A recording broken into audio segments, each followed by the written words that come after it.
I love Jesus. Oh, how I love Jesus.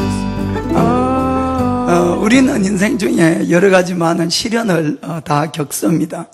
그리고 어떨 때는 그 시련이 너무 힘들고 슬프고 어려우면은 살 소망도 없어지고 정말 차라리 죽는 것이 낫겠다 싶을 그런 경우들이 가끔 있죠.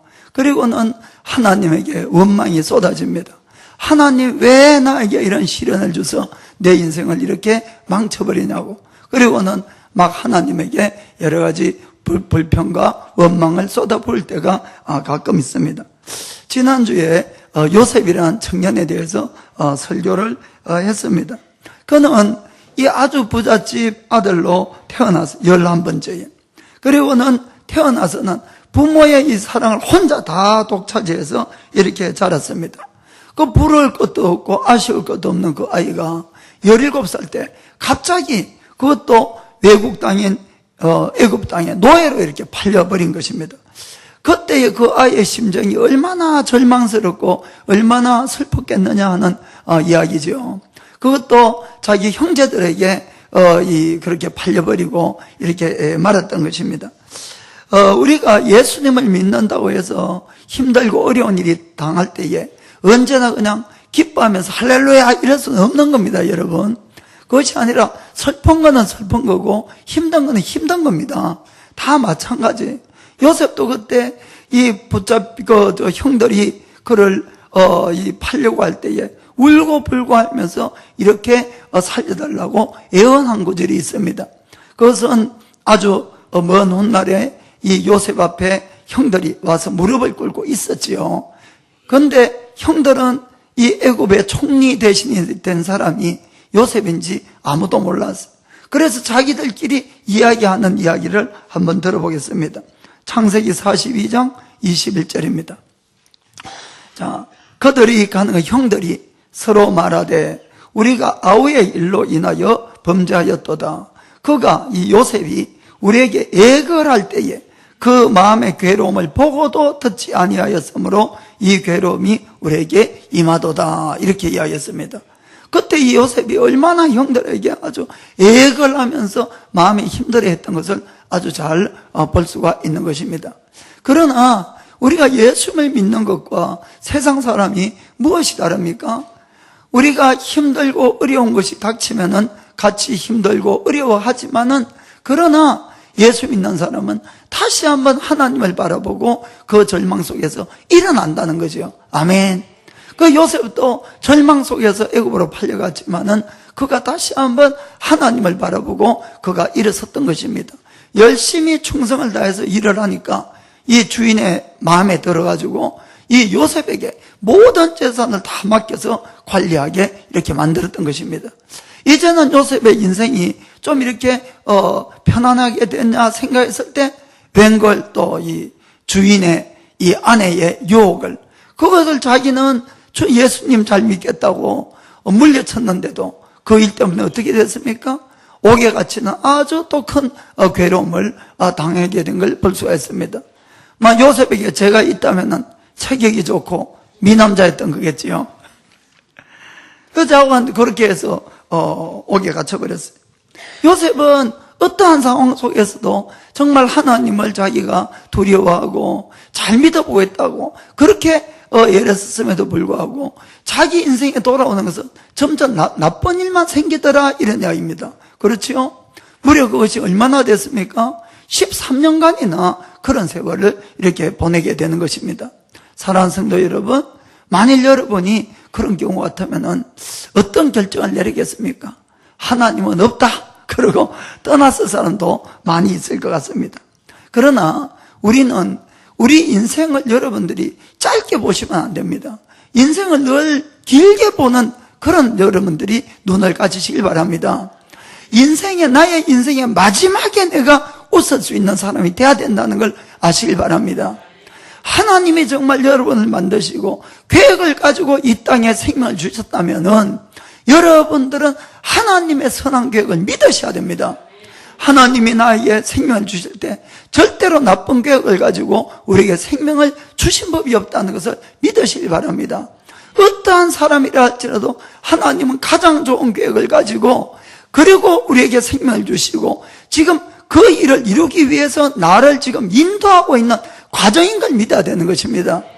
우리는 오늘 살아가면서 조금 내가 좋으면 웃고 조금 힘들면 울고 이런 인생은 살면 안 됩니다. 그것이 아니고 나의 인생의 마지막에 내가 가장 귀하게 만들어졌을 때에 나의 모습이 어떠한지 하나님께 내가 어떠한 모습으로 영광을 돌릴지 우리가 그것을 늘 생각할 수 있기를 주의 이름으로 부탁드립니다. 그래서 만일에 하나님이 나에게 가지고 있는 계획이 선한 계획임을 내가 믿고 하나님은 나로 하여금 그 목표를 향해서 지금 인도하고 있다는 것을 믿는다면은 오늘 내가 일어나는 불행한 일에 대해서 힘든 일에 대해서 절대로 불평하고 원망해서는 안 된다는 것입니다. 그건 나중에 설명을 드리겠습니다. 이지선이라는 한국에서 가장 유명한 여자 대학이 있는데 이화여대, 한국 분들은 다 알죠. 거기에 다녔던 이 여대생이 있었습니다. 자, 한번 사진을 보겠습니다. 예쁘게 생겼습니까?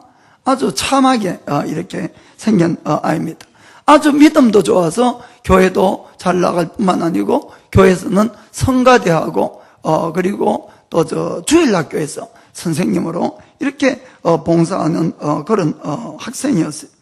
그런데 지금부터 14년 전 2000년도 7월 달입니다만은 이지선 양이 대학교 4학년 때 학교에서 이제 수업을 마치고 그 오빠가 운전하는 조그만한 차가 있었어요. 티코 차가. 그래서 그 조그만한 차에 타고는 집으로 돌아가는 도중에 신호에 걸려서 차를 멈춰섰는데 갑자기 술 취한 이 트럭 운전사가 뒤에서 콱 받아버린 거예요. 그 조그만한 차가 이게 막 몇 바퀴를 도는데 그 오빠는 마침 이제 밖으로 튀어나갔고 이지선 양은 그 안에서 휘발유를 덮어쓰고 불이 났고 말았습니다. 몸에 55%가 화상을 입었어요. 몸에. 이건 완전히 사람이 의식도 물론 다 잃었을 뿐만 아니고 완전히 이제 죽을 상태가 됐어요. 그래서 교회에서는 모두 다 금식하면서 이지선을 위해서 열심히 기도했습니다. 정말 그 기도에 또 하나님이 응답하셔서 3일 만에 이 아이가 의식을 찾긴 했지만은 그러나 그때부터 정말 상상을 초월하는 이 아픔이 있는 치료가 그때부터 시작된 겁니다. 이 완전히 탄 살들은 전부 다 긁어내야 되거든요. 매일같이 그 썩어가는 피부들을, 죽은 피부를 긁어내고 소독약을 거기 바릅니다. 그것이 아픔이 말도 못하는 아픔인데 그것을 무려 매일같이 3개월간을 그렇게 해서 결국은 이 생명에 살렸어요. 생명을. 그리고는 온몸에 이제 화상을 입었기 때문에 얼굴이나 이런 데에 이 하반신에 있는 화상을 입지 않은 이 살을 떼다가 얼굴에다가 이렇게 이식 수술을 하고 이렇게 했습니다. 그래서 그 뒤에 병원에 입원하면서 또 7개월간은 피부가 당겨가지고 눈을 7개월 동안 감지를 못하는 거예요. 뜬 채로 7개월 동안을 또 지내야 되는 그런 큰 고통을 당했습니다. 그 뒤에 계속해서 11번의 수술을 했고 3년 동안 계속 치료를 했지만은 이미 옛날의 얼굴로는 전혀 돌아갈 수가 없었습니다. 그 다음 사진을 보겠어요. 이 모양이 된 겁니다. 이것은 11번째 수술을 다 하고 난 다음에 이야기.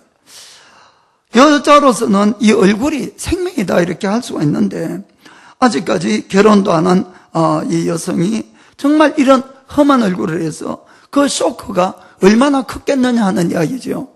그래서 이지선 양의 그 방에는 사실 거울을 갖다 놓지 않았는데 이제 CD로 음악을 이렇게 계속 듣고 있는데 어느 날 이 CD에 비치는 자기 얼굴의 모습을 보고 너무나 쇼크를 받아서 이 케이스를 떨어뜨리고 말았다고 그렇게 간증을 했었습니다. 그리고 이 사고를 낸 그 운전사가 사고하러 한 번도 오지도 않는 거예요. 그러니까 얼마나 또 속도 정말 이 억울한 그런 마음이 있었겠습니까? 사랑하는 성도 여러분, 이 아이는 예수님을 잘 안 믿는 것도 아니고 예수님을 잘 믿는 아이였어요. 교회 가서 열심히 봉사도 잘하는 그런 착한 크리스찬이었는데 왜 이런 큰 고난, 시련을 당한 것을 우리는 과연 어떻게 해석을 해야 되고 어떻게 받아들여야 되느냐 하는 이런 이야기죠. 게다가 1년, 2년 지나면은 얼굴이 돌아오는 것도 아니고 10년, 20년이 지나도 전혀 얼굴이 돌아왔었는데 이런 큰 고난과 고통을 받았을 때 과연 우리는 이것을 어떻게 받아들여야 되겠냐 하는 이야기입니다. 그러나 정말 놀라운 일은 이지선 양은 그 운전수를 마음으로 용서를 했다는 사실입니다. 그것뿐만 아니고 자기에게 이렇게 심하고 독한 사고를 만난 것도 하나님의 사랑으로 마음으로부터 감사하는 사람이 됐다는 것입니다. 정말 얼마나 놀라운 일인지 모릅니다. 이지선 양은 지금 그 일을 정말 하나님께 감사하고 있습니다. 본인도 그렇습니다. 남들이 들으면 거짓말이라 할지 모르지만 절대로 거짓말도 아니고 폼 잡는 것도 아니고 연기하는 것도 아니라고 했습니다. 마음으로 그렇게 생각한다고 했습니다. 정말 저는 이것을 보면서 참된 크리스찬만이 가질 수 있는 하나님의 특별한 은혜라고 저는 생각이 듭니다. 어떤 분이 이지선에게 질문을 했습니다. 물론 불가능한 일이지만은 옛날의 얼굴로 돌아갈 수 있다면은 돌아가고 싶습니까? 라고 질문했습니다. 그러자 그녀는 저는 돌아가고 싶지 않습니다. 이거는 정말 거짓말이 아니고 저는 지금의 나의 이 얼굴로도 충분하게 감사하고 기뻐하고 있기 때문입니다. 라고 했습니다. 그리고 이렇게 이야기를 했습니다. 세상 사람 누구에게나 고난은 있습니다. 중요한 것은 그 고난을 어떻게 이기느냐 하는 것입니다. 때로는 고난 그 자체가 가장 큰 축복일 수도 있는 것입니다. 저는 이미 그 고난을 통한 삶의 비밀을 알게 되었습니다. 고난을 통하지 않고는 배울 수 없는, 가질 수 없는 열매들이 얼마나 귀한 것인지 저는 이제 알 수 있습니다. 지금의 제 얼굴과 짧아진 손가락들, 치료실에서 보낸 수많은 낮과 밤을 통해서 말입니다. 지금 제 안에 담겨있는 고난이 가져다 준 축복의 보물들을 정말 저는 그 무엇과도 바꾸고 싶지 않습니다. 예전에는 몰랐던 하나님의 은혜를 알게 되었고 예전에는 몰랐던 하나님의 사랑을 맛보았습니다. 정말 중요한 것은 보이지 않는 것 안에 있습니다. 저는 기대합니다. 지금은 상상치도 못할 일들이 앞으로 저를 위해서 마련되어 있는 것입니다. 그래서 저는 지금 행복합니다. 아멘. 저는 이거를 읽고 정말 이지선이는 마음으로부터 정말 하나님께 감사하고 있다는 마음이 들었습니다. 그 다음 사진을 한번 보시기 바랍니다. 지금 이지선 씨의 이 하는 일은 고난 중에 있는 사람들, 특별히 이 마음의 병을 가지고 있는 사람들을 위로하고 새로운 소망을 주는 그런 일을 하고 있습니다. 그녀는 예수님 안에 있으면은 어떤 상황의 사람이라도 반드시 새로운 소망을 가질 수 있고 일어설 수 있다는 것을 전해주고 있는 것입니다. 아멘. 자, 그러면은 하나님께서 왜 우리 인간들에게 이 고난을 허락하실까? 그 고난을 과연 어떻게 우리가 받아들여야 될까? 이것을 오늘 좀 같이 생각하기를 원합니다. 크게는 두 가지로 제가 말씀을 드리겠습니다. 첫째는 모든 사람은 누구에게라도 훈련이란 것이 필요하기 때문에 그렇습니다. 훈련이란 것이. 사람은 저절로 자연적으로 완벽하게 되어가는 사람은 아무도 없다는 것입니다.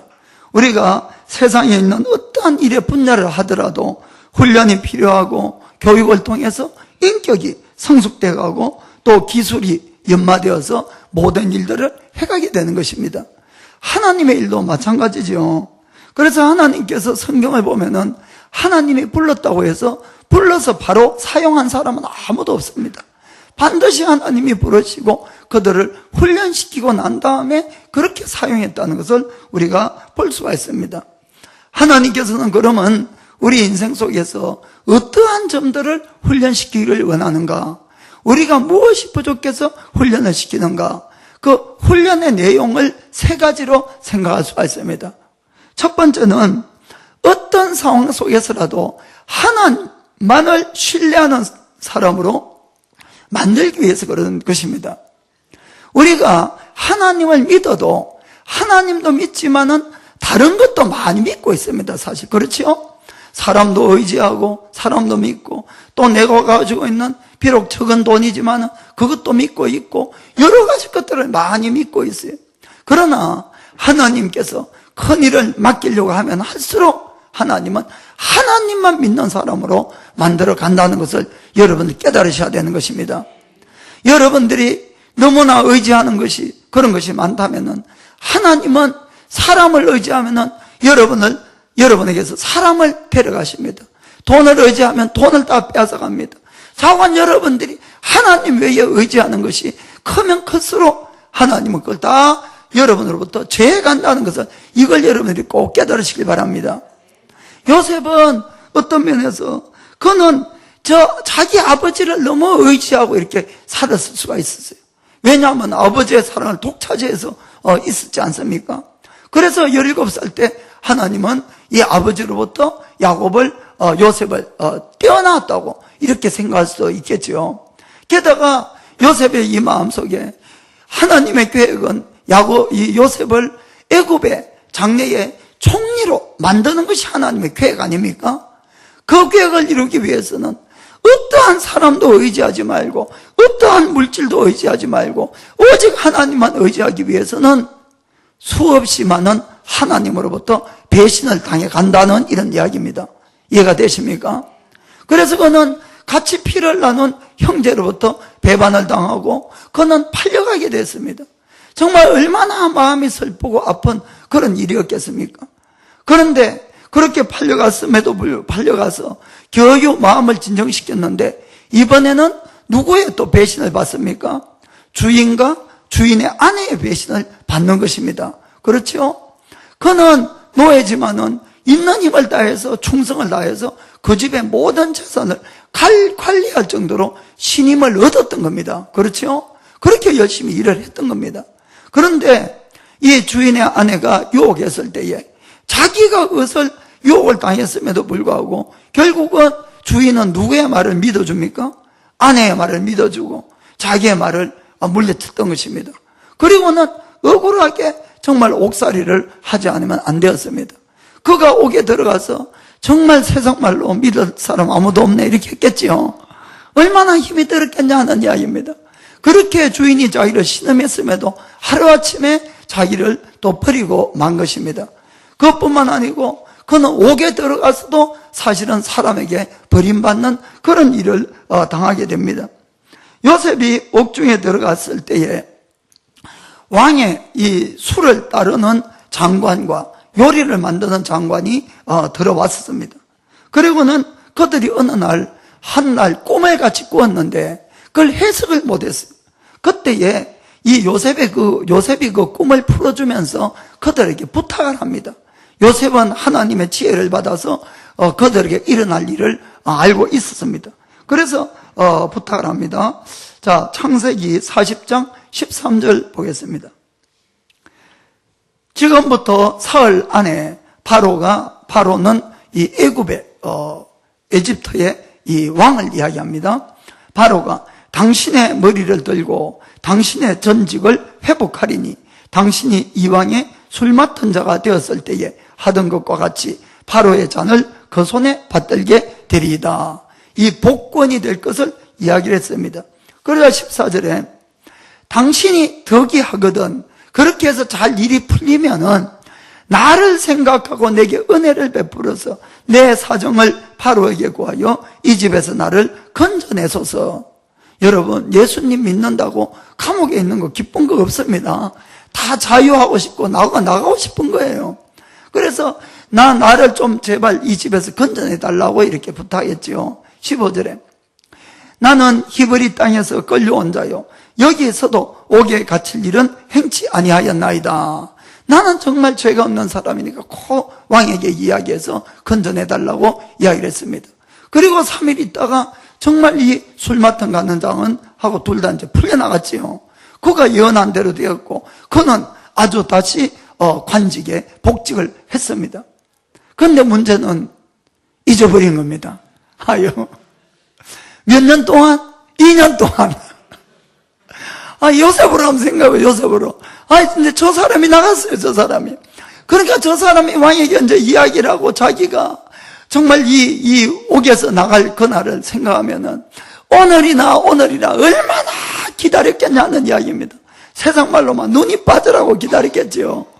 그런데 이게 여러분, 내일을 알 수 없는 그들에게 2년간이라는 것은 정말 얼마나 이게 혹독한 세월이겠냐 하는 이야기입니다. 2년 동안 소식이 깜깜했던 거예요. 소식. 그때 또 요셉의 마음에 또 한 번 큰 배신에 늘 당한 것 아니겠습니까? 결국 하나님이 요셉을 그렇게 인도하는 데는 무엇이 있습니까? 하나님 외에는 어느 누구도 믿고 의뢰하고 신뢰할 수가 없다는 것입니다. 아멘. 사랑하는 성도 여러분, 하나님이 우리를 인도하실 때에 큰 어려움에 넣는 가장 큰 이유 중에 하나가 바로 오직 하나님만을 신뢰하라는 것입니다. 아멘. 이 사도 바울은 그가 아시아에서 이 복음을 전하다가 아주 큰 어려움을 당했어요. 그는 마치 사형 선고를 맞은 것처럼 이제는 살 소망을 잃어버렸습니다. 그리고는 바울은 이런 고백을 했습니다. 고린도후서 1장 8절을 보겠습니다. 형제들아, 우리가 아시아에서 당한 환난을 너희가 알지 못하기를 원치 아니하노니, 환난을 꼭 알기를 원한다는 것입니다. 힘에 지나도록 심한 고생을 받아 살 소망까지 끊어지고 우리 마음에 사형 선고를 받은 줄 알았으니 이제 끝장났다는 거죠. 왜 하나님이 우리를 죽음에까지 그렇게 몰아갔느냐 하는 이야기입니다. 이유는 이는 우리로 자기를 의뢰하지 말고 오직 죽은 자를 다시 살리시는 하나님만 의뢰하게 하심이라. 아멘. 하나님에게만 죽지 아니하심이 있고 하나님에게만 진정한 구원의 능력이 있다는 것입니다. 아멘. 세상에 우리가 의지하는 것들, 사람을 열심히 의지하다가 그 사람 죽으면 끝나는 것 아닙니까? 돈을 열심히 의지했는데 어느 날 돈이 없어지면 끝나는 것 아닙니까? 사실은 세상에 어떠한 것도 의지할 수 있는 것은 없습니다. 오직 우리가 진정으로 의지하고 정말 나가야 되는 것은 죽은 자도 살릴 수 있는 하나님뿐이라는 것을 믿기를 주의 이름으로 축복합니다. 그래서 10절에 보니까 그가 이같이 큰 사망에서 우리를 건져주셨고, 그래서 하나님만을 의지하니까 나를 건져주시고 또 건지시리라. 또한 이후에라도 건지시기를 하나님을 의지하여 바라노라. 아멘. 바로 이것이 우리가 신앙생활을 해야 되는 길인 것을 믿기를 주의 이름으로 축복합니다. 두 번째는 어떠한 경우라도 하나님에게만 영광을 돌리는 사람으로 만드는 것입니다. 하나님에게만. 이 요셉은 어릴 때부터 꿈을 잘 꿨어요. 꿈을. 그리고는 그 꿈을 보면은 형제들에게 막 자랑을 막 했습니다. 이것이 사실 큰 화근이 돼버린 것이죠. 결국은 형제들이 그 꿈 이야기 때문에 자꾸 이 요셉이 듣기 싫어서 결국 이 노예로 팔아버린 결정적인 원인의 하나가 되었던 것입니다. 어느 날 이 형들이 집에서 멀리까지 가서 양을 치러 갔었어요. 멀리까지. 그래서 이제 아버지가 걱정이 돼서 요셉들어, 야, 너가 형들이 잘 있는지 없는지 한번 찾아서 보고 나한테 보고해오라, 이렇게 해서 요셉을 보냈습니다. 그 장면을 한번 보겠습니다. 창세기 37장 18절. 요셉이 그들에게 가까이 오기 전에, 형들입니다. 가까이 오기 전에 그들이 요셉을 멀리서 보고 죽이기를 꾀하여, 평소에 얼마나 이 요셉이 싫었으면은 먼 데서, 지금 아버지가 없는 데서 딱 요셉을 만나니까 그들이 꾀하는 게 무엇입니까? 요셉을 죽이자는 것입니다. 그 이유를 한번 보겠어요. 19절에 서로 이르되 꿈꾸는 자가 오는도다. 평소에 꿈 자랑을 얼마나 많이 했으면은 딱 만나서 저 꿈쟁이죠. 꿈쟁이 오는도다. 20절에 자 그를 죽여서 한 구덩이에 던지고 우리가 말하기를 악한 짐승이 그를 잡아 먹었다 하자. 그 꿈이 어떻게 되는 것을 우리가 볼 것이니라 하는지라. 평소에 막 핏대가 올랐지요. 꿈자랑을 하도 해가지고. 그러니까 아예 죽여버리고 이놈 그렇게 꿈자랑 하더니만은 그 꿈이 어떻게 되는가 한번 보자. 이 정도로 이제 자랑을 했다는 걸 우리가 볼 수가 있습니다. 그런 요셉이 13년 동안 그가 노예로 팔리고 그가 옥에 가서 고생을 하고 이렇게 하니까 이 자랑이 쑥 들어갔던 겁니다. 사랑하는 성도 여러분, 자기 자랑 너무 하다가는 큰일이 날 수가 있는 것입니다. 그래서 그가 이 감옥 안에서 이 술 맡은 간원장의 꿈을 풀어줄 때에 어떻게 이야기하는가를 보겠습니다. 창세기 40장 8절입니다. 8절. 자, 그들이 요셉에게 이르되 우리가 꿈을 꾸었으나 이를 해석할 자가 없도다. 요셉이 그들에게 이르되 해석은 하나님께 있지 아니하니이까. 아멘. 누구에게 있다고요? 하나님께. 그는 이야기해봐달라고 내가 풀어줄게 그렇게 이야기하지 않았지요. 하나님께 있다. 하나님께. 그래서 내게 구해달라 이렇게 이야기합니다. 그리고는 2년 후에 이 바로 왕이 꿈을 꾸었는데 아무도 해석할 사람이 없었던 거예요. 그때 이 술 맡은 관원장이 그때 요셉을 생각한 겁니다. 2년 후에 참 빨리 좀 하지 말이야. 남은 옥에서 죽겠는데. 그리고 2년 후에 이제 이 생각을 해내고는 이 요셉을 소개를 했던 거예요. 그래서 막 급하게 요셉을 막 옥에서 막 그래도 왕 앞에 가니까 막 수염 깎고 막 옷 입히고 이렇게 데려가죠. 그때 한번 보겠습니다. 41장 15절에 바로가 요셉에게 이르되 내가 한 꿈을 꾸었으나 그것을 해석하는 자가 없더니 들은즉 너는 꿈을 꾸면 능히 푼다더라. 야, 너 꿈 잘 푼다면서 이렇게 이야기를 했어요. 요셉이 뭐라고 대답하는지 보겠습니다. 16절. 요셉이 바로에게 대답하여 가로되 이는 내게 있는 것이 아니라 하나님이 바로에게 평안한 대답을 하시리이다. 아멘. 절대로 저는 아닙니다. 절대로. 옛날에는 나요 하던 이 요셉이 그 고생을 하고 나니까 자기는 이제 쑥 빠지고 모든 것이 누구? 하나님이. 아멘. 그래서 주님이 우리를 훈련시키는 목적이 하나가 내가 아니라 모든 것이 하나님께 있다는 것. 이것을 여러분들이 꼭 깨닫기를 바랍니다. 세 번째는 우리가 겸손하게 사람을 섬기는 자를 만들기 위함을 믿으실 바랍니다. 하나님의 일은 언제나 어떻게 이렇게 진행이 돼가는가 하면은 하나님은 우리 한 사람 한 사람에게 은사를 다 주셨습니다. 잘할 수 있는 것들을. 그것을 가지고 남을 섬김으로 말미암아 하나님의 나라는 언제나 발전하게 되어 있습니다. 하나님의 나라는 절대로 내 자랑을 해서는 발전이 되지 않습니다. 그렇죠? 남을 섬길 때 발전이 되는 것입니다. 요셉은 이 12형제 중에서 11번째로 태어나서 아버지의 사랑을 혼자만 차지했습니다. 혼자만. 그래서 이 버릇없는 아이가 되었어요. 세상 말로. 자기만 아는 아이가 됐어요. 자기만. 그러다 보니까 남의 어려운 사정이라든지 남을 배려한다든지 그런 마음이 전혀 없었다는 것을 성경을 사실 보면 알 수가 있어요. 그는 늘 형제들이 잘못하면은 조그마한 잘못도 아버지에게 늘 일러 바쳤던 이런 일을 사실은 했습니다. 창세기 37장 2절 한번 보겠습니다. 야곱의 약전이 역사가 이러하니라. 요셉이 17세의 소년으로서 그 형제와 함께 양을 칠 때에 그 아비의 첩 빌하와 실바의 아들들로 더불어 함께 하였더니 그가 그들의 과실을 아비에게 구하더라. 한번 보세요. 이 요셉이 형들이 뭐 잘못하면은 금방 아버지한테 가서 달려가서 이야기를 했으니까 저놈 눈에 가시 같은 놈, 자기 꼼자랑만 하고 늘 자기들이 힘들게만 만들고 또 아버지 사랑은 혼자 독차지해가지고 옷이나 좋은 것 있으면 전부 혼자 다 받고 그러니까 이 형제들이 막 보자마자 죽이려 했다 하는 것이 이해가 좀 가지 않습니까?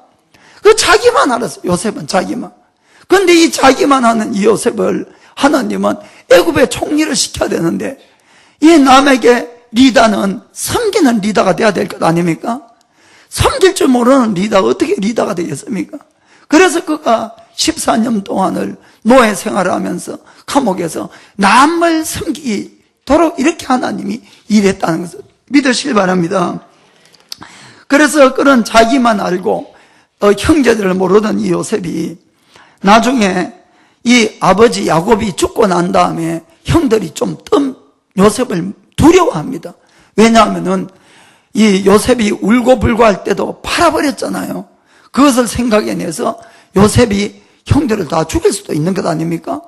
그래서 이 두려워할 때에 그때 요셉이 불러서 형들에게 뭐라고 이야기하는지 보겠습니다. 창세기 50장 21절. 당신들은 두려워 마소서. 내가 당신들과 당신들의 자녀를 기러리이다 하고 그들을 간곡한 말로 위로하였더라. 아멘. 이제는 오히려 위로자가 됐다는 것을 우리가 볼 수가 있는 것입니다.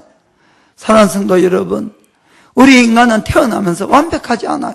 다들 성격이나 인격이나 모든 것에 결점이 다 있습니다. 하나님은 그래서 우리에게 고난을 허락하면서 우리를 만들어가는 것입니다. 어떻게? 오직 하나님만 의지하는 자로, 그리고 오직 우리가 겸손해서 하나님만을 높이고 이 영광을 돌린 자로, 그리고 남을 섬길 수 있는 자로. 아멘. 그렇게 우리의 인격의 성숙을 위해서 하나님께서는 고난을 허락한다는 것을 꼭 믿기를 주의 이름으로 축복합니다. 옆에 분에게 고난 속에 있는 보물을 발견하시기 바랍니다.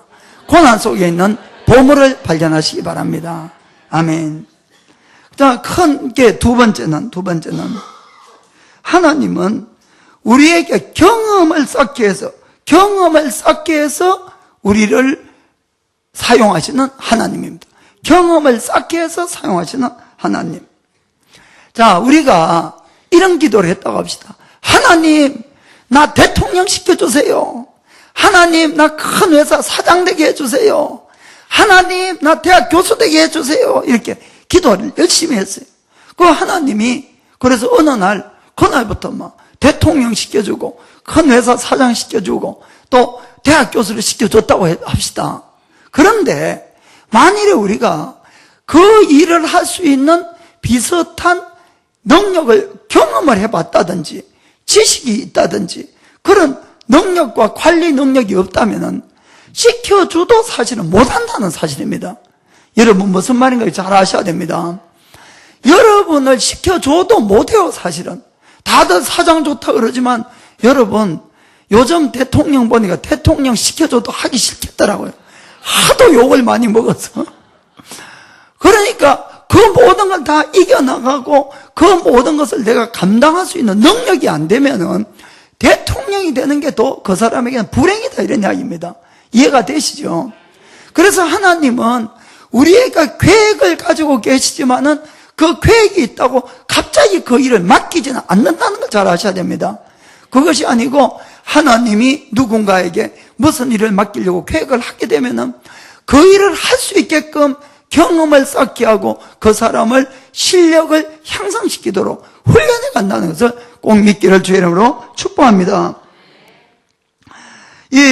하나님께서 그래서 이 요셉을 애굽이라는 큰 나라에 이 총리 대신을 만들기 위로 계획은 하고 있었어요. 하나님이. 그러나 아무 훈련도 안 된 요셉을 어느 날 갑자기 애굽 이 총리로 시켰다고 할 수 있느냐? 절대로 그것은 불가능한 것입니다. 그 나라의 총리가 되면은 정치가 어떤 것인가를 알아야 되고 사람 인사관리가 어떤 걸 알아야 되고 재산관리라든지 행정적인 것이나 모든 걸 다 알아야 되는데 그것을 요셉은 아무 준비가 안 돼 있지 않습니까? 그래서 사실은 하나님께서 13년 동안 노예 생활을 하면서 요셉이 그것을 전부 다 습득한다는 걸 여러분들이 깨달으셔야 되는 것입니다. 요셉은 먼저 보디발의 집에 가서 노예가 되었어요. 그리고는 그가 신임을 받고는 그 집의 전 재산을 관리하는 사람이 되었습니다. 그렇죠? 이 보디발은 어떤 사람입니까? 왕의 척건으로서 왕의 시위 대장이에요. 지금 이야기하면 경호대장, 경호실장. 그러면은 얼마나 높은 관직일까 모르죠. 그러니까 그에게는 수많은 재산과 수많은 노예가 있었습니다. 그 모든 것을 누가 관리를 합니까? 요셉이 관리를 하는 겁니다. 거기에서 요셉은 재산을 어떻게 관리를 해야 되고 사람을 어떻게 관리하고 그것을 하나하나 배울 수 있는 기회가 바로 노예로 팔려갔기 때문에 그렇다, 이런 이야기입니다. 이해가 되십니까? 자, 그런 것 같으면은 요셉이 애굽 땅에 노예가 된 것은 그에게 감사한 일입니까? 나쁜 일입니까? 몇 분만 감사하다 그러네. 감사한 일입니다. 감사한 일. 우리는 우리의 인생의 마지막을 모르니까 하나님이 나를 어떻게 계획해서 어떤 사람으로 만들어가서 어떤 일을 시킬 걸 모르기 때문에 지금 어려운 일만 닥치면은 왜 하나님 나에게 이런 일을 시켰냐고 이렇게 하는 사람이 있지만은, 그러나 만약에 우리가 나의 장래를 알고 하나님의 선한 계획을 믿는다면은 비록 내가 노예로 팔려갔을지언정 나는 감사해야 된다, 이런 이야기입니다. 기뻐해야 된다는 것입니다. 여러분, 아멘. 하나님 듣고 계세요? 그럼 오늘부터 힘든 일이 생겨도 절대 여러분 뭐라고 불만하면 안 됩니다. 하나님은 우리에게 일을 시킬 때에 처음부터 큰 일을 시키는 법이 없습니다. 언제나 조그마한 일을 맡기고는 그 일을 잘 할 수 있게끔 해서 능력을 점점점 키워가는 것입니다. 그것뿐만 아니라 그 일을 할 때에 그 사람의 마음도 본다는 것도 아셔야 됩니다. 얼마나 충성된가를 보고 있는 거지요. 그래서 이 사람에게 충성이 합격이 되고 또 일 능력이 생기면은 그때 하나님이 큰 일을 맡긴다는 것을 여러분이 꼭 아시길 바랍니다. 수많은 사람들이 듣고는 알고 있지만은 현실 속에서 나에게 어려움이 당하면은 늘 불평하고 원망하는 걸 저는 참 많이 봅니다. 너무너무 안타까운 것이에요. 그러면 또 불합격하는 거예요, 여러분. 여러분들이 거기에서 합격을 해야만이 그 다음 단계로 항상 올라간다는 것을 꼭 깨닫기를 주의 이름으로 축복합니다. 그래서 지금 여러분들이 어려움을 당하고 있는 것은 그것이 마지막이 아니고 새로운 일을 위한 시작이라는 것을 늘 기억하게 되기를 주의 이름으로 축복합니다. 그래서 여러분들이 지금 세상에 나가서도 어떠한 일을 하고 있을지라도 그 일에도 절대로 충성을 해야 됩니다. 그것도 하나님은 보고 계시는 것입니다. 여러분들이 학생이면은 공부도 정말 열심히 해야 됩니다. 주님이 그걸 다 보고 계시는 겁니다. 여러분이 교회 일은 물론 말할 것도 없이 충성되게 하셔야 되는 겁니다. 그렇게 함으로 말미암아 우리의 실력도 자라고 하나님 앞에 우리의 마음밭도 넓어지고 또 따듬어진다는 것을 믿기를 주의 이름으로 축복합니다. 그래야만이 우리가 그 다음의 일들을 하나님께 받고 해나갈 수가 있습니다. 근데 만약에 우리가 거기서 현실이 힘들다고 어렵다고 왜 나의 인생은 항상 이러냐고 불평하고 원망하고 이렇게 하면은 하나님이 그 사람에게 지금 기회를 주고 있는데 그 기회를 활용해서 그 사람을 인격적으로나 실력적으로나 다듬어갈 수가 없다는 걸 아시길 바랍니다. 결국은 우리의 인생은 한정되어 있고 결국 그 사람 인생은 훈련만 받다가 인생 끝나버리는 것입니다. 이해가 되십니까? 그래서 여러분들이 절대로 어려운 일이 닥칠수록 여러분들의 입술을 지키시고 여러분들이 더욱 충성하는 자가 되기를 주의 이름으로 축복합니다. 그때가 기회란 거죠. 그때가. 아멘. 요셉이 감옥에 끌려간 이유도 아주 큰 이유가 두 가지나 그 속에 있는 것입니다. 만약에 요셉이 감옥에 들어가는 일이 없었다면은 그는 평생 그냥 노예로 그 집에 있다가 끝나는 겁니다. 그렇지 않습니까? 그러나 감옥에 들어감으로 말미암아 요셉의 인생이 크게 두 가지가 변화가 일어났다는 것을 알 수가 있습니다. 그것은 뭔가 하면은 먼저 그 감옥에 들어가서 그가 그곳에서 정치라는 것을 배울 수가 있었다는 것입니다. 정치. 그는 앞으로 애굽의 총리가 돼야 되는데 정치. 요셉이 들어가 있던 감옥은 어떤 감옥이었습니까? 창세기 39장 20절. 39장 20절. 이에 요셉의 주인이 그를 잡아 옥에 넣으니 그 옥은 왕의 죄수를 가두는 곳이었더라. 요셉이 옥에 갇혔으니. 아멘. 자, 보디발 집에 있는 그 경호대장 집이니까 그 옥은 왕의 제수만 갇히는 곳입니다. 왕의 제수. 전부 다 왕의 척근에 있던 이 사람들이 왕의 마음에 안 들면 그거 들어가는 거예요. 그러면은 요즘 말로 이야기하면은 정치범들만 다 들어가 있다 이러네요. 정치범들만. 이해가 되십니까? 매일 그 사람들 이야기하는 건 뭡니까? 정치 이야기만 하는 거예요. 궁중의 이야기, 왕의 이야기, 나라 돌아가는 이야기, 매일 하는 이야기가 그건데 요셉이 거기에서 수년 동안을 그 사람들 뒷바라지 하면서 듣는 것이 늘 그 이야기입니다. 아멘? 하나님이 얼마나 이 세밀하게 우리를 인도하는가를 정말 잘 아셔야 됩니다. 여러분들이 그냥 그걸 읽고 어느 날 요셉이 꿈 한 번 잘 풀었다고 총리가 된 것이 아닙니다, 여러분. 총리를 할 수 있는 능력이 갖춰졌기 때문에 총리를 할 수 있다는 것입니다. 이해가 되십니까? 그 모든 것을 하나님은 어디서 준비를 시킵니까? 노예로 팔려서 준비를 시키고 옥에 갇혀서 준비시키더라 이런 이야기죠. 아멘. 그리고 그가 옥 안에서 정치에 대한 이야기를 듣고 정치에 대한 학문을 넓히게 되었습니다. 궁중에 대한 법도도 알게 됐어요. 그리고는 그가 그 속에 들어가지 않았다면 술관원장을 만날 수가 없지 않습니까? 이해가 됩니까? 결국 마지막에 이 요셉을 왕에게 인도한 사람은 누굽니까? 술관원장이죠. 술관원장. 이해가 되십니까? 그렇기 때문에 하나님의 인도하심에 대해서는 1.1핵도 정말 틀림이 없다는 걸 믿으시기 바랍니다. 여러분의 인생 속에서 일어나는 크고 작은 모든 일에 사실 하나님이 개입해 계시고 그리고 아주 자세하게 세밀하시게 여러분의 머리칼 하나까지 헤아리시면서 지금 인도하고 계시는 겁니다. 그런데도 우리는 조금만 힘들고 조금만 안 되면 불평하고 원망하기 때문에 결국 다시 불합격이 되고 다시 광야를 돌아야 된다는 그걸 여러분이 깨닫시기 바랍니다. 수많은 사람이 광야를 돌았어요. 결국 광야를 돌면서 가나안 땅에 들어간 사람은 남자 60만 명 중에 2사람밖에 없었지 않습니까? 무슨 말인가 이해가 되십니까?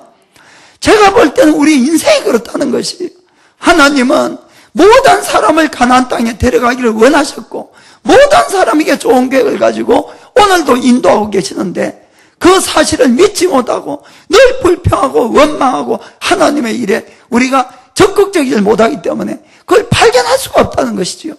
중간에서 다 탈락하고만 다 탈락하고 그럼 평생을 훈련만 받다고 그냥 끝나는 거예요. 내 인생. 이해가 되십니까? 그래서 여러분들이 하나님의 이 선하신 계획을 정말 믿는다면은 우리는 오늘 나에게 일어난 어떠한 일도 감사함으로 받아들여야 된다는 것입니다. 그래서 성경은 범사에 감사라 그랬어요. 범사. 범사는 모든 일입니다. 좋은 일만 감사하는 것이 아니고 나쁜 일까지도 감사라는 것입니다. 아멘. 나를 위한 하나님의 계획과 인도하심이 그 속에 있다는 걸 여러분들이 꼭 깨닫기를 주 이름으로 축복합니다. 자, 그러면은 요셉이 억울한 누명을 쓰고 옥에 들어간 것이 기뻐할 일입니까? 슬퍼할 일입니까? 기뻐할 일이라는 것입니다. 아멘. 왜 요셉한테는 기뻐하고 여러분 왜 그걸 슬퍼합니까? 그거는 잘못이지요. 요셉이 잘 됐다 하면은 우리에게도 그런 일이 당할 때 요셉의 인생으로 볼 때는 말도 안 되는 정말 내 인생의 운명이 왜 이러냐 싶을 그런 이야기지만은 마지막에 다 지나가 보니까 그것이 결국 나에게 가장 좋은 길이었고 가장 유익한 길이었다는 것을 알게 되었다는 것입니다. 아멘. 사실은 우리 속에도 우리도 마찬가지로 하나님이 그렇게 인도하심을 믿으실 바랍니다. 하나님은 이 요셉이 태어나기도 전에 이미 하나님은 이 애굽 땅의 기근을 다 계획하고 계셨던 것이 이스라엘 백성을 어떻게 인도해서 먹여 살리고 애굽 땅에서 얼마나 크게 창대하게 이 민족을 키울 것 다 머릿속에 하나님이 계획하고 있었던 것입니다. 그래서 요셉이 태어나기 전부터 요셉이 태어나서 37년 후에는 이 전 세계에 7년 동안 비 한 방울 내리지 않는 큰 기근이 내릴 것을 하나님은 계획하고 계셨던 것입니다. 사랑하는 성도 여러분, 오늘날도 만약에 7년 동안 비가 안 내리면은 지구의 모든 사람 다 죽습니다. 다 죽습니다. 그래서 하나님은 그 기근에 대비해서 하나님은 그 세상 사람들을 살리기 위해서 요셉이란 이 인물을 준비해 갔다는 걸 여러분이 아시길 바랍니다. 그래서 그거를 애굽으로 노예로 팔고 감옥에 넣고 그런 훈련들을 해서 이 기근 때에, 그래서 이 풍년 때에 요셉은 그 모든 사실을 알고 7년 풍년 동안에 모든 것을 준비시키고 나머지 7년 동안에 모든 백성들을 다 살 수 있는 길을 열지 않습니까? 그리고 요셉에게 너무너무 감사한 이 파로가 이 이스라엘 백성들을 아주 좋은 고센 땅에다가 딱 살 수 있게끔, 이것도 하나님의 계획이었던 것입니다. 아무 적도 없이 편안하게 400년 동안을 그곳에서 살아서 몇 백만 명의 민족으로 키워가는 것이 바로 하나님의 계획이었던 것입니다. 아멘. 그렇기 때문에 우리가 인생을 넓게 보고 길게 보고 높게 보면은 지금 오늘 나에게 일어나는 이런 고난, 어려움을 절대로 불평할 필요가 없다는 것입니다. 사실 아까 이지선 씨의 그런 참 불행이 얼마나 가슴 아픈 일입니까? 그러나 이지선 씨도 그런 이야기를 했죠. 고난을 어떻게 우리가 이겨나가는 것이 더 문제라고. 아멘. 그렇습니다. 고난은 누구에게도 오지만 어떻게 이겨나가가 이것이 중요한 걸 믿기를 주의 이름으로 축복합니다. 그런데 요셉에게 그런 계획이 있는데 요셉은 자기가 노예로 팔리고 또 옥에 들어가고 그때마다 절망하고 그때마다 좌절했다면은 아무도 구원자를 만들 수가 없었겠죠. 아멘.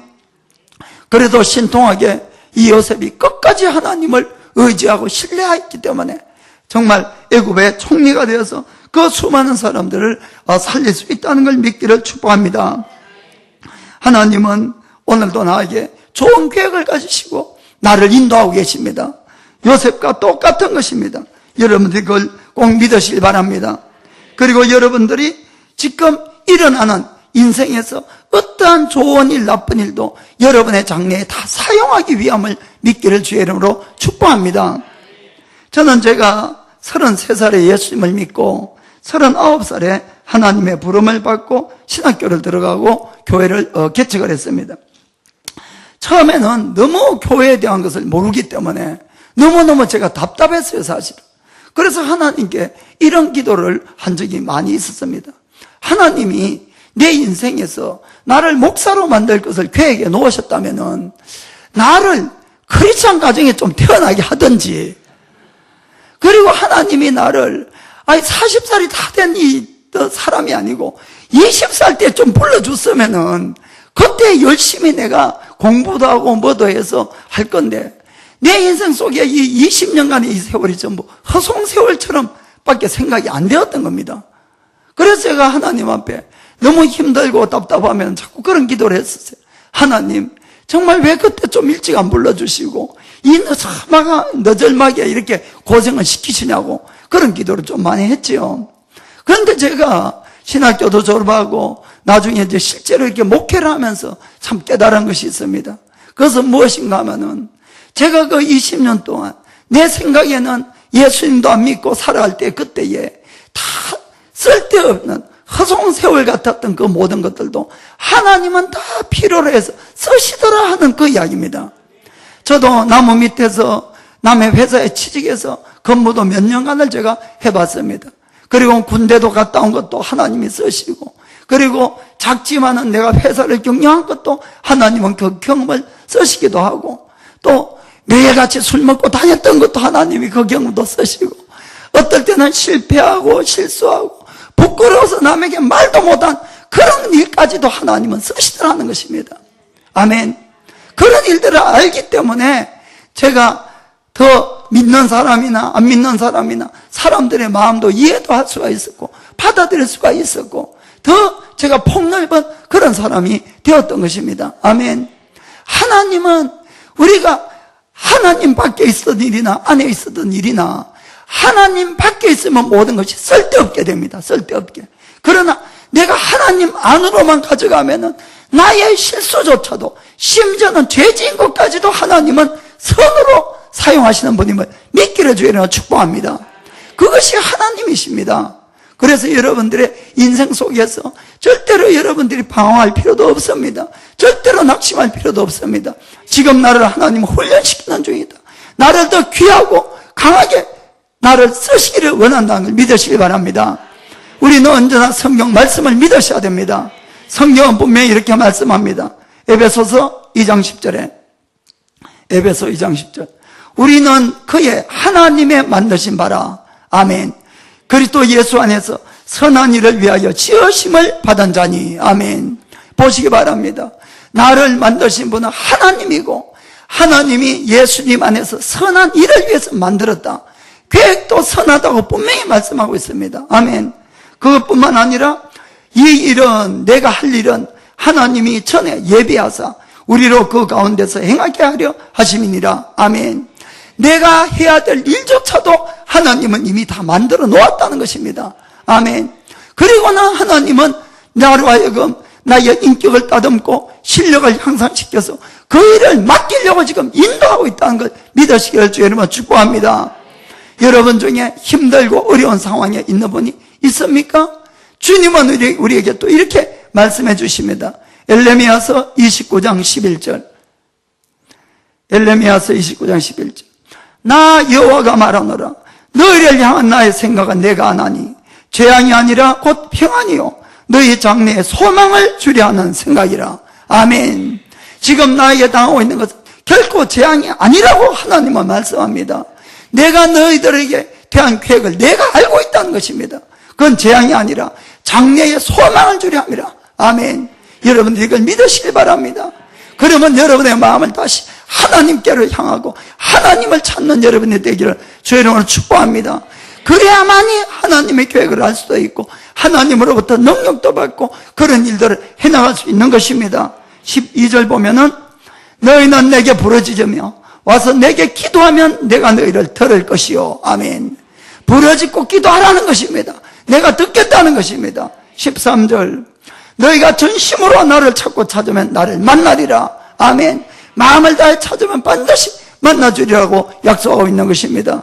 사랑하는 성도 여러분, 정말 여러분들이 지금의 이 상황을 잘 견뎌나가서 정말 하나님에게 큰 영광을 돌리는 귀한 일꾼들이 다 되시기를 예수님의 이름으로 축복합니다. 기도하겠습니다. How I love